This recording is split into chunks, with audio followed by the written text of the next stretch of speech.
വെറും ഒരു 36 രൂപ കൊടുത്ത് ഈ ഒരു ഗ്രീസ് തേച്ചിരുന്നെങ്കിൽ ഇത്ര അധികം ചിലവ് വരില്ലായിരുന്നു.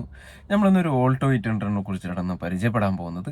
അതിന് തൊട്ട് മുന്നായിട്ട് എൻ്റെ ഈ ചാനൽ നിങ്ങൾ ആദ്യമായിട്ട് കാണുന്നതെങ്കിൽ ഒന്ന് സബ്സ്ക്രൈബ് ചെയ്യുക, ബെൽ ബട്ടൺ അമർത്തുക, ഷെയറും കൂടി ഒന്ന് ചെയ്യുക. ഒരു ഓൾട്ടോ 800 ആണ് കേട്ടോ. ഏകദേശം 2020 മോഡലാണ്. ഈ ഒരു വാഹനത്തിന്റെ കംപ്ലൈന്റ് എന്തെന്ന് വെച്ച് കഴിഞ്ഞിട്ടുണ്ടെങ്കിൽ ഒരു 20 കിലോമീറ്റർ ഓടിക്കഴിഞ്ഞ് വന്നിട്ട് നമ്മൾ നിർത്തിയിട്ട് രണ്ട് വീലും തൊട്ട് കഴിഞ്ഞിട്ടുണ്ടെങ്കിൽ നല്ല പോലെ ചൂട് അനുഭവപ്പെടുന്നുണ്ട് കേട്ടോ. നല്ല ചൂടാണ്. ആ സമയത്ത് നമ്മൾ വീല് കറക്കുന്ന സമയത്തും വീലും ഭയങ്കര ഒരു ടൈറ്റ് അനുഭവപ്പെടുന്നുണ്ട്.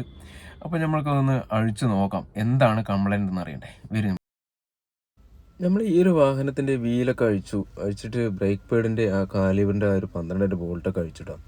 അഴിച്ച് നോക്കുന്ന സമയത്ത് അതിന്റെ താഴത്തെ പിന്നുണ്ടല്ലോ, അത് ഭയങ്കര സ്റ്റക്കാണ്. അത് നമ്മൾക്ക് ഇങ്ങോട്ട് ഊരിയെടുക്കാൻ പറ്റുന്നില്ല. സാധാരണ രീതിയിൽ ഇത് നല്ല പ്ലേ ആയി നല്ല ലൂസായിട്ട് ഇരിക്കേണ്ടതാണ്. ഇതാണ് അങ്ങോട്ടും ഇങ്ങോട്ടും കയറി ഇറങ്ങുന്നത് ഈ ഒരു പിന്നാണ്. അപ്പോൾ നമ്മൾ സ്പാനർ വെച്ചിട്ട് നല്ല ടൈറ്റ് ഉണ്ട് കേട്ടോ. അതിൽ സ്പാനർ വെച്ചിട്ട് പതുക്കെ തിരിക്കുന്നു. ഒരുപാട് ടൈറ്റ് ആണെന്നുണ്ടെങ്കിൽ അത് പൊട്ടി പോകും. പൊട്ടിക്കഴിഞ്ഞിട്ടുണ്ടെങ്കിൽ പിന്നെ ഒരുപാട് ബുദ്ധിമുട്ടാണ്. ഇല്ലെങ്കിൽ ഇത് റീപ്ലേസ് ചെയ്യേണ്ടി വരും, ഇല്ലെങ്കിൽ ലേത്തി കൊടുത്ത് ഇവിടെ ഒരു തുളയിട്ട് അത് പിന്നെ ഊരിയെടുക്കേണ്ടി വരും. എന്തായാലും നമ്മൾ പതുക്കെ അതിനെ അങ്ങോട്ടും ഇങ്ങോട്ടും നീക്കി പതുക്കെ റസ്റ്റ് ഓഫൊക്കെ അടിച്ച് പതുക്കെ നമ്മളതിന് ഊരിയെടുത്തു കേട്ടോ. ഊരിയെടുത്ത് നോക്കുന്ന സമയത്ത് ഇതിലൊരു തരിയുടെ ഗ്രീസിൻ്റെ അംശം പോലും ഇല്ല. മൊത്തം ചളി കയറി കിടക്കണം കേട്ടോ. ഗ്രീസിൻ്റെ അംശം ഇല്ലായല്ല. എന്താ വെച്ചിട്ടുണ്ടെങ്കിൽ ഇതിൽ ഗ്രീസ് ഇട്ടിരിക്കുന്നത് നമ്മുടെ സാധാ ഒരു ഗ്രീസ് ഉണ്ടല്ലോ, ഒരു ഡ്യൂപ്ലിക്കേറ്റ് ഗ്രീസാണ് ഇതിൽ നിലവിൽ ഇട്ടിരിക്കുന്നത്. അതുകൊണ്ടാണ് ആ ഒരു ടൈറ്റ് വരാൻ കാരണം. അപ്പോൾ നമ്മൾക്ക് ഈ ഒരു ഗ്രീസ് അല്ല നിലവിലിടുക, നമ്മളൊരു ടി വി എസിൻ്റെ ഗ്രീസാണ് ഇതിൽ അപ്ലൈ ചെയ്യേണ്ടത്. ഒരു 36 രൂപയെ അതിന് ചിലവുള്ളൂ. അപ്പോൾ കണ്ടോ, ഇതിൽ കാണുന്നത് കണ്ടോ, ഈ ഒരു ടഫ്ലോൺ ടൈപ്പൊക്കെയാണ് ഇതിൽ വെച്ച് ചിറ്റി ഇട്ടിരിക്കുന്നത്. ഇതൊന്നും ഇതിൽ ഇടാൻ പറ്റില്ല. എന്താ വെച്ച് കഴിഞ്ഞിട്ടുണ്ടെങ്കിൽ ഇത് ഒരുപാട് ചൂടാവുന്ന ഒരു സംഭവമാണ്. അതായത് വണ്ടി ഓടിക്കൊണ്ടിരിക്കുമ്പോൾ കൂടുതൽ ബ്രേക്ക് അപ്ലൈ ചെയ്യുന്ന ഒരു സംഭവമാണ് ആ ഒരു കാലിബർ പിന്ന്. അപ്പോൾ സ്വാഭാവികമായിട്ടും അത് ഭയങ്കരമായിട്ട് ചൂടാവും. ചൂടായി കഴിഞ്ഞിട്ടുണ്ടെങ്കിൽ അറിയാലോ, ഒരു നിശ്ചിത ടെമ്പറേച്ചറൊക്കെ ആയി കഴിഞ്ഞിട്ടുണ്ടെങ്കിൽ ഈ ടഫ്ലോൺ ടൈപ്പൊക്കെ കിടന്ന് ഉരുകി കഴിഞ്ഞിട്ടുണ്ടെങ്കിൽ ആ ബ്രേക്കിൽ കിടന്ന് ആ ഒരു ചെറിയൊരു ഹോളാണ്, ആ ഹോളിൽ കിടന്ന് ഉരുകി കൊണ്ട് നിൽക്കും. അതുകൊണ്ടാണ് ഈ ഒരു സ്റ്റക്ക് വരാൻ കാരണം. അതേപോലെ തന്നെ ഗ്രീസും. അപ്പോൾ നമ്മൾ ശ്രദ്ധിക്കേണ്ട കാര്യം എന്താ വെച്ച് കഴിഞ്ഞിട്ടുണ്ടെങ്കിൽ ഒരു 36 രൂപ കൊടുത്ത് ഒരു ടി വി എസിൻ്റെ ഒരു ഗ്രീസ് വാങ്ങി നമ്മൾ അപ്ലൈ ചെയ്ത് ഇട്ട് കഴിഞ്ഞിട്ടുണ്ടെങ്കിൽ എത്ര കാലം ചെന്ന് കഴിഞ്ഞിട്ടുണ്ടെങ്കിലും ആ ഒരു ഗ്രീസ് ഉരുകില്ല. ഇതുപോലെ ബ്രേക്ക് ജാം ആവാൻ സാധ്യത വളരെ കമ്മിയാണ്.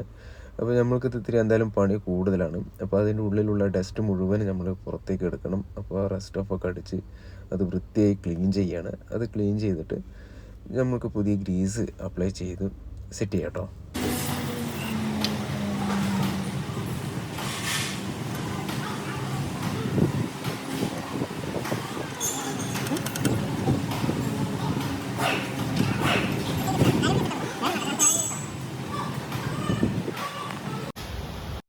അപ്പോൾ ഞാൻ പറഞ്ഞ ഗ്രീസ് ഇതാണ്. ഒരു ഗ്രീസിന് 36 രൂപയെ വില വരുന്നുള്ളൂ. ഈ ഒരു ഗ്രീസ് വാങ്ങിച്ച് നമ്മൾക്ക് അപ്ലൈ ചെയ്യാം. അപ്പോൾ നിങ്ങളും ലോക്കലിലോ എവിടെയാണെന്നുണ്ടെങ്കിലും ഏതൊരു വർക്ക്ഷോപ്പിലാണ് കൊടുക്കണമെന്നുണ്ടെങ്കിലും ഈ ഒരു ഗ്രീസ് എല്ലാവിടെയും അവൈലബിൾ ആണ്. അപ്പോൾ അത് നമ്മൾ വാങ്ങിച്ച് കൊടുത്തു കഴിഞ്ഞാൽ തന്നെ അത് സെറ്റ് ചെയ്ത് കഴിഞ്ഞാൽ നമ്മൾക്ക് ഒരുപാട് ഗുണമുണ്ട് കേട്ടോ. എന്താ വെച്ച് കഴിഞ്ഞിട്ടുണ്ടെങ്കിൽ ഈ ഒരു കാലിബർ പിന്നെ ഇങ്ങനെ സ്റ്റക്കായതുകൊണ്ട് ഇപ്പം നിലവിൽ ഈ ഒരു ബ്രേക്ക് പാഡ് പറ്റ പോയി കിടക്കുകയാണ്. എന്താ വെച്ച് കഴിഞ്ഞിട്ടുണ്ടെങ്കിൽ സ്റ്റക്കായപ്പോൾ ആ ഒരു പാഡ് നിശ്ചിത കിലോമീറ്റർ ഓടുന്നതിനേക്കാൾ കമ്മിയായിട്ടാണ് ഇപ്പോൾ ബ്രേക്ക് പാഡ് ഓടിയിരിക്കുന്നത്. അപ്പോൾ അതും കൂടി മാറ്റേണ്ടി വന്നു. ഇനി കുറച്ചും കൂടി ഓടിയതാണെന്നുണ്ടെങ്കിൽ ഈ ഒരു റോട്ടറും അതേപോലെ തന്നെ ബെയറിംഗ് അടക്കം നമ്മൾക്ക് മാറ്റേണ്ടി വന്നേനെ. അപ്പോൾ ഒന്ന് ചിന്തിക്കുക കേട്ടോ. അപ്പോൾ ഇത്ര അധികം സ്റ്റക്കായിട്ട് ഓടിയിരിക്കുന്ന ഒരു വാഹനം എത്രത്തോളം മൈലേജ് ഷോർട്ടായിട്ടുണ്ടാവും എന്നുള്ളത് ഈ രണ്ട് വീലിലും ഇതേപോലെ ആണ് ഉണ്ടായിരുന്നത്. അപ്പോൾ ഈ ഇടയ്ക്ക് നമ്മളൊന്ന് വൃത്തിയായിട്ടൊന്ന് സർവീസ് പ്രോപ്പറായിട്ട് ചെയ്യുന്ന ഒരു ഷോപ്പിൽ കൊടുത്തിട്ട് വൃത്തിയായിട്ടൊന്ന് സർവീസ് ചെയ്ത് എടുത്തു കഴിഞ്ഞിട്ടുണ്ടെങ്കിലും ഇതേമാതിരിയുള്ള പ്രശ്നങ്ങൾ നമുക്ക് മാക്സിമം ഒഴിവാക്കാം. വണ്ടിക്ക് നല്ല മൈലേജ് കിട്ടും. നമുക്ക് വിശ്വസ്തയോടുകൂടി തന്നെ എവിടേക്ക് വേണമെങ്കിലും ഈ ഒരു വാഹനം എടുത്തിട്ട് പോകാൻ പറ്റും. എന്തായാലും നമ്മൾ പുതിയ ബ്രേക്ക് പാഡ് നമ്മളിതിൽ സെറ്റ് ചെയ്തു. നമ്മൾ MG പാർട്ട് തന്നെയാണ് എല്ലാം ഉപയോഗിക്കുന്നത്. അപ്പോൾ ഇതിൻ്റെ ബ്രേക്ക് പാഡും MG പാർട്ട് തന്നെയാണ്. അത് നമ്മളിതിൽ സെറ്റ് ചെയ്തു. ഇതിലെല്ലാം ഗ്രീസ് ചെയ്യണം കേട്ടോ. അതിലും ഗ്രീസ് ചെയ്തിട്ടുണ്ട്. അപ്പോൾ ബ്രേക്ക് പാഡ് മാറ്റുന്ന സമയത്ത് നമ്മൾക്ക് ഈ പിസ്റ്റൺ കൂടുതൽ പുറത്തേക്ക് വന്നിരിക്കുകയാണ്. അത് നമ്മൾ ഉള്ളിലേക്ക് ആക്കണം. അപ്പോൾ അതിന് തൊട്ട് മുന്നായിട്ട് ഇതിൻ്റെ കുറച്ച് ബ്രേക്ക് ഫ്ലൂയിഡ് നമ്മൾ അതിന് എടുക്കേണ്ടതുണ്ട്. അപ്പോൾ ബ്രേക്ക് ഫ്ലൂയിഡ് നമ്മൾ നിലവിൽ എടുത്തു.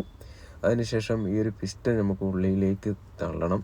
അത് നമ്മൾ തള്ളിയെടുത്ത് നമ്മൾ വൃത്തിയായിട്ടൊന്ന് സെറ്റ് ചെയ്യാം.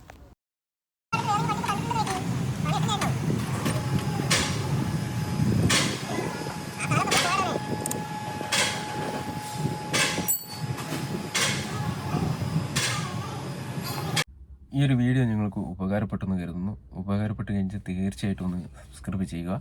ഇതേപോലെ തന്നെ വ്യത്യസ്ത വീഡിയോകളുമായിട്ട് നാളെ നമുക്കൊരു 3:30 കാണാം. Good bye. Thanks for watching.